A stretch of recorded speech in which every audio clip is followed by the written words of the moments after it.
can't. Yes, I love you. Yes, I want to be with you. All those things. I'm in love, but bro, my life first. My life first. Do you want me to die? And the guy couldn't even hear anything. And you know, it was like kind of like it has reached a point where it was like kind of giving me a punishment. The moment that we have to see, or maybe the moment that there is a party in my school and they obviously they'll come with their group to dance and all those things, it was ignoring me like totally, kind of as if he doesn't know me. Kind of they'll dance. After the dance, maybe I would like try to go where he is. He'll be like, no, you know, all those kind of move. But he was talking to other girls. And then every time when maybe I can get home and then text him, I'll be like, bro, what happened? Like, you dance after dancing, instead of talking to me, you're not even talking to me, you're talking to other girls, this and that. And most of the time the excuse you was bringing up, it was like, oh, it's not even me who is talking to those girls, it's those girls who are coming to talk to me. And you know, something even he used to do like unusual, he was like, oh, there is this girl who is texting me, I don't want to talk to her, I don't even know where she got my number, please talk to her. He sent the number. Me, silly as I was, I would text the girl, I'll be like, don't text, this is my man, I would text the message, this, and then block the girl. Yes guys, I did that like in the past, not now. Anyways, and then most of the time it was like that. I would text him, he'd be like, by the way, why should I even be happy to see you at the moment that you never give me time? It's only in school I'm seeing you. Because something you have to know, like in Africa we have like a uniform we used to wear, like everybody have like the same clothes kind of. And it's like, oh, I've never even seen you in other clothes than your uniform, because even on those parties we still wear our uniform. Even our hair we can do as we want, we can wear different shoes. Like me, I'm tired of that. Like this, I'm even planning on having another girlfriend because you can't do your job as a girlfriend, this and that. Yo, he was even complaining like, oh, I never even kissed you, I don't even know, you never even hug me, you're always scared when we see, you don't even hold my hand. You see guys, I told you, like even when we are on the road, even if you come to take me to the bus stop, I'm scared. What if my uncle or one of the aunties, you know, in Africa there is even this stuff of your neighbor can be your auntie, your neighbor can report you to your parents. I was like, what if somebody who knows me see us together and we are holding our hands? Like, bro, do you want my parent to kill me? I'm not ready to die, I still have a lot of things to do. And then it was like complaining on a constant. And that thing, I told you guys, I was falling for the guy, I was madly in love. And it was even the first time for me to experiment love. And for me, I thought like, okay, all those things were normal, and not just that, all those punishments. Like I was like, at some point I was like, I deserve him to ignore me whenever there is a party, you know, all those things he was doing. Like I was like, I deserve it, it's because I'm a bad girlfriend, I'm not supposed to be this. But I was like, bro, at the end of everything, I cannot kill myself. I can't, like, I'm in a prison, I'm a prisoner. I can't be going outside and coming back as I want. Because it was even like, oh, all my friends on the weekend, they used to take their girlfriend, we go to the club, we do this, we do activities. But me, my own girlfriend, we never see her, this and that. People used to complain, like it was a lot. And those things, honestly, it was like going into my head, and it was really affecting me. And then one of these days he sent a picture of a girl, and he was like, without me asking, and he was like, oh, as you never come outside, as you never done anything for me. I God, I'm so embarrassed. I just remember even something I forgot to mention. On his birthdays, like on my birthday, the guy never give me anything, never. But me, on his birthday, I used to give him money. Let me explain why I used to give him money. Because sometimes, like my family, they used to give us like small money, so I used to gather money together. So as I cannot go outside, buy a gift and come with it at home, because you know, Africans, my mom, anytime she can just see something, she'll be like, what is this doing in your room? What is maybe a t-shirt doing in your room? What is a shoe doing in your room? What is a man watch doing in your room? How will you explain it, guys? They would beat me up madly. So I couldn't afford myself to put myself like in those kind of situations. So what was I doing? I would just gather some money, and then when I will see him, I would just give him. I would be like, okay, as I cannot buy for you a gift, take this money. And he will take his girlfriend out without me asking. We were like texting, and as usual he started to complain and all those things. And then he told me like, by the way, I found a new girlfriend. I was like, a new girlfriend? How? Like, what is going on? Am I not? What is going on? It Was like, yes, I found a new girlfriend. Even sent me the picture of the girl. Send me the picture of the girl. It was like, oh, at least this girl, she can go out as she wants. We even go to the club. She come back late at her house. She never get any problem. She never stress me. You always stress me, this. And like, the guy sent me a message like long guys. When he sent me that message, you know, you are in your parents' house, African parent house. You are having a heartbreak. You cannot cry while everybody are seeing you, or even if you are crying, you cannot say why you are crying. I was crying. Guys, disclaimer, please, I'm not proud of talking about it, but it's the video I need to explain to people so everybody can learn from the lessons or something like that. Guys, there is this painkiller we used to take for headache and all those things, and it's like kind of very big, and whenever you take it to swallow it is difficult. You need to drink plenty of water. Do you know what your girl did? Because of heartbreak, my heart was paining me. I was so in pain because, guys, I thought I was in love, and it was my first time falling in love. Like, I would feel like I wanted to die. And me, silly me, I took, like, normally children are supposed to take half of that medicine. Adults can take one, or maybe if you are adult, maybe you are oversized and all those things, then you can take 2. I took 4 of it. I was a teenager. Normally I'm supposed to take 1. I took 4 of it, guys. I'm not proud explaining this part, but I took 4 of it. I started feeling dizzy. It was at night, and then I just put myself in bed and then I slept. For me, I thought that, okay, maybe I will die, is the end, you know, this is the end, so I will not be having that pain I was feeling in my chest. And I slept. The next morning I woke up, like they even wake us like for school. I was even shocked. I was like, oh, I didn't die. I woke up. I was like, oh, really? Like, I was very shocked because for me I thought that, okay, I will die because I had a heartbreak and all those things. And then you know what happened?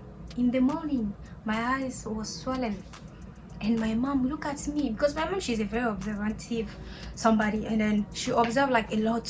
She looked at me, she was like, girl, what's wrong with you? Why are your eyes are swollen? Like, what happened with you? And I was like, in African parent, like, you cannot say anything, you cannot talk about love, heartbreak or whatever. I was just like, oh, I had a very horrible headache last night, it was so bad, and I was crying, this, and like, I just lied to her, because when I told her that, she was like, ah, since when? And I told her like, no, lately I'm just having that headache. It's like kind of strong headache, like migraine and all those things. She was even worried. She was like, oh, go to school. Are you sure you can go to school? Just go. If anything happens, you can come back. And then she was like, in the evening, we call the doctor, because we used to have like a family doctor who used to treat us at home. Like, we don't really used to go to hospital like that. And then he was like, oh, I will call the family doctor. He will come at home, and then he will try to take blood to go and do the test result to know what is wrong. Maybe it's malaria, this and that, you know. I went to school. My hair, God, the pain I feel at them, I wanted to die. I'm not gonna lie, you guys. I just wanted to die. I was so in pain. That guy broke my heart. And you know, mind you, that guy didn't even stop texting me. I was not replying to his message, and every time he was sending me text, like, ah, right now I'm with my girlfriend. He even sent pictures like, we are going outside, we are doing this, that day we did this, that. Like, it was explaining his life. Oh my God, that was so painful. Like, yo, ah, God, what we do for love. Anyway, so I didn't die, and then they did the examination, and then they found out that, okay, I was having malaria or something like that, and I was seriously sick. Like, yo, guys, I even lost weight. I lost weight. I was seriously sick, like, and I was crying every day. Me crying, my family thought that, okay, I'm crying because I'm sick. No, my cry was because of love. Because they broke my heart. So embarrassing. This is very, very embarrassing. And then at some point I was begging the guy, I was crying, and the guy didn't stop. The guy was so, like, he was so rude at that moment. He was so wicked. Kind of every time when he would be talking to me, he would be explaining about his girl. Oh, and he was like kind of comparing, at least she bought me this. At the moment, I even explained to you why me, I couldn't buy him anything, because, bro, I'm scared for my life. That used to be yo, one of these days I will explain to you, if maybe, okay, they meet me up thinking that I was at man's house. At the moment, I was They beat me like so bad to an extent I even admitted being in a man's house. At the moment, I wasn't even at man's house. They even took me the next day to the hospital to check if I was still a virgin. Anyways, this is so embarrassing, so embarrassing. I was like, please forgive me, I'll try to do better, this and this. The guy was like, no, now I'm happy in my relationship. Now when I'm going out with my friend, everybody have their girlfriend. Now we are chilling, this, like, yo, God. That thing affected me like a very big way. I lost weight, I was very sick for a moment, and then after, like, I was like, you know, life goes on. At the end of the story, I was like, life goes on. I cannot kill myself. I tried to kill myself, it didn't work out, which means that I cannot die for these things. So anyways, it's like I move on with my life. In 2 years, move on. Let me just break it short, because if I have to continue, it will be a very long story. And at the end of the story, that I cursed that guy. Yes, I cursed him like as oh my God, I cursed him at an extent that I even told him like, you will fail, like, you know, there is this exam you used to do when you are in a high school, like for you to get a diploma, like the last exam before you go to the university. I even cursed that guy. I was like, you, when it will be time for you to pass that exam, you fail it once, you fail it twice, like 2 times you fail it, you will not go to the university, you see. And true, that guy failed the exam actually twice, and then the 3rd time is when he succeeded. And then not just that, like, I even, like, when we were joking for the fact that he was doing gangster, I even used to tell him like, you end up by being a pastor. And you know what, that guy is a pastor today. Yeah, I didn't want to talk to the guy for a long time. Like, I just blocked him, I move on. The guy was begging me. He was even like coming to like to our compound, like he can stand there morning till evening just to ask for forgiveness, all those kind of things. And when I finally travel for school, like, the guy tried to find my number, like he made his effort to try to find my number, to try to apologize. And then actually I've accepted his apology. I was like, don't worry, it's okay, it's the past. For me, it has passed. He was like, no, I needed really to ask for apologies, because when he accepted Christ, he starts really praying. They were telling him like, okay, there is somebody wrong, there is those people where you wrong them badly, there is even one girl you used to date, this and that girl really likes you, you know, things like that, like one pastor told him. And then he was looking for me, like really, and they told him like, as long as you not go for forgiveness, like to ask for forgiveness to those people, your life will not goes on. And then when I told the guy like, don't worry, I forgive you, like it's the past, you know, the guy was like, no, I need really to ask for forgiveness, I know I wronged you, this and that. And then for some moments we were speaking, but now we are not talking anymore. It has been, I think, 2 years now we don't talk. I don't even know what he has become.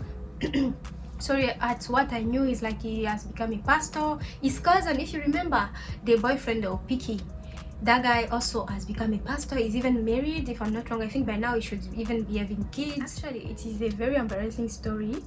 Me explaining this story is not just for fun, for us to laugh, but it's also to, how can I say it, I don't know the word in English, like to sensibilize, like to make people, like to wake people about certain things, about like, you know, those big sisters, even parents self, even cousins, like, please, you guys should always check on your younger siblings.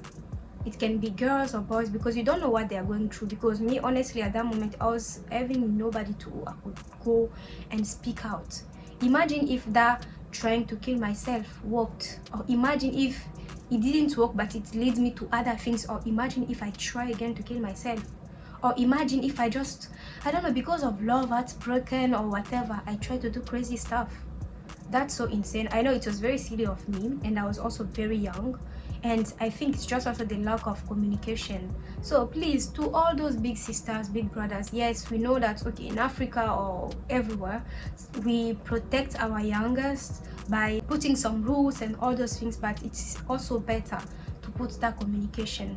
Make your younger feel free to talk to you whenever there is a problem, whenever they are having challenges. Because me, at that moment, I couldn't talk to anybody. Like, honestly, I have a big sister, I have a big brother. They couldn't even understand, because most of the time they were in the judgments. It's not even their fault, it's just the mindset that they put like in us. What I'm just trying to say is, please, parents, I know it's difficult, but please try to communicate with your children and being understanding. Because do you want to tell me that to a teenager you say that I don't want you to be talking to guys, I don't want you to be talking to girls, I don't want you to have a boyfriend or whatever? They will really listen. Are you sure? You will make them being hypocrites. So I don't think you want that for your children. So that's all for me for today. Don't forget to like this video, to subscribe, and then also to comment, and I will see you guys next time.